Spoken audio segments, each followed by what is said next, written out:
جنت سے کیوں نکالا گیا؟ آج کے اس ویڈیو میں اس حوالے سے بات کریں گے۔ حضرت آدم علیہ السلام اور اماں حوا علیہ السلام اپنی تخلیق اور پیدائش کے بعد جنت میں خوش و خرم زندگی بسر کر رہے تھے۔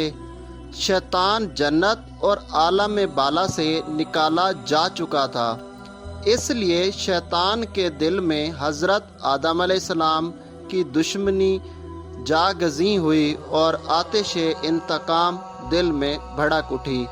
مزید بات کرنے کو شیطان کو جب یہ پتہ چلا کہ حضرت آدم علیہ السلام کو جنت کے تمام میوے کھانے کی اجازت مل چکی ہے، لیکن شجر ممنوعہ یعنی گندم دانے کو کھانے سے منع فرما دیا گیا ہے، تو زمین سے عالم بالا کی طرف روانہ ہوا۔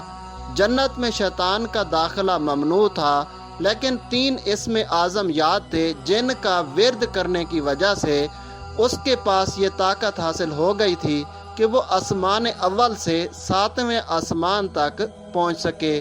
وہ جنت کے دروازوں پر بنے ہوئے یاقوت سرخ کے 2 چبوتروں میں سے ایک پر بیٹھ گیا اور 300 سال تک انتظار کرتا رہا کہ کوئی جنت سے باہر آئے اور اس سے اپنے مطلب کی بات کریں۔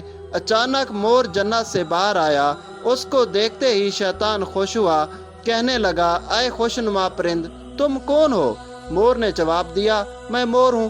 مور نے کہا، تم اپنا تعارف کراؤ۔ شیطان نے کہا، میں عالم کروباں کا ایک ایسا فرشتہ ہوں اور ایک لمحے کے لیے بھی اللہ کی یاد سے غافل نہیں ہوں۔ میں چاہتا ہوں کہ جنت کے اندر جاؤں اور وہاں کی نعمتوں کا اپنی آنکھوں سے مشاہدہ کروں۔ اگر تم مجھے جنت کے اندر لے چلو تو میں تمہیں 3 باتیں بتاؤں گا جس کے صلے میں تمہیں ابدی زندگی حاصل ہو جائے گی، تمہیں بڑھاپا اور بیماری بھی نہیں آئے گی اور تم ہمیشہ جنت میں رہو گے۔ لالچ میں آ کر مور نے کہا کہ مجھ میں تو اتنی طاقت نہیں کہ میں تمہیں جنت میں لے جاؤں، لیکن ایک سانپ میرا دوست ہے، وہ شاید تمہاری کوئی مدد کر سکے۔ یہ کہہ کر مور سانپ کے پاس آیا اور سانپ ماجرا سنایا۔ سانپ بھی شیطان کی گفتگو سے بہت خوش ہوا اور اسے اپنے منہ میں چھپا کر جنت میں داخل ہونے میں کامیاب ہو گیا اور شجر ممنوعہ کے پاس پہنچا دیا۔ دوسری جانب جنت کے نگہبان کو فوراً یہ اطلاع مل گئی کہ شیطان جنت میں داخل ہو چکا ہے۔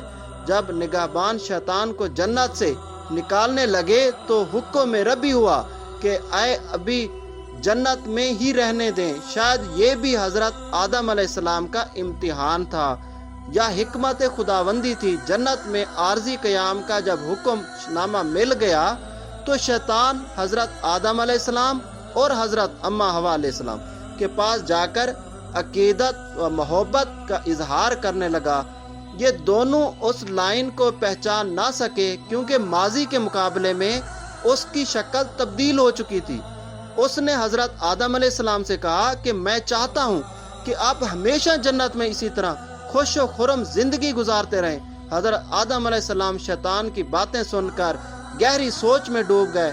شیطان نے کہا، اگر آپ نے میری بات پر عمل کیا تو یقیناً آپ کو تاحیات جنت کی سہولتیں حاصل رہیں گی۔ یہ سن کر وہ حکم ربی سے شیطان کے بہکاوے میں آ گئے اور پوچھا کہ یہ کس طرح ممکن ہے؟ شیطان نے کہا کہ وہ گندم کا دانہ اگر آپ دونوں چکھ لیں تو آپ کو ابدی حیات حاصل ہو جائے گی اور آپ جنت میں ہی رہیں گے۔ یہ بات سن کر حضرت آدم علیہ السلام کے دل میں رجحان پیدا ہوا، لیکن ان کے دل میں اللہ کی نافرمانی کا خوف غالب آ گیا۔ جب حضرت اماں حوا علیہ السلام شیطان کی باتوں میں آ گئیں اور ان کے کہنے پر دونوں نے اس شجر ممنوعہ کو چکھ لیا، جس سے دونوں بے لباس ہو گئے۔ دوستو، کہانی تو بہت طویل ہے، لیکن مختصر بات یہ ہے کہ اللہ کے حکم پر فرشتوں نے حضرت آدم علیہ السلام کو کوہ سرندیب یعنی کہ سری لنکا کے قریب اور حضرت اماں حوا علیہ السلام کو جدہ کی سرزمین پر جا اتارا۔ شیطان کو جنت سے حضرت آدم علیہ السلام کو سجدہ نہ کرنے پر نکالا گیا تھا۔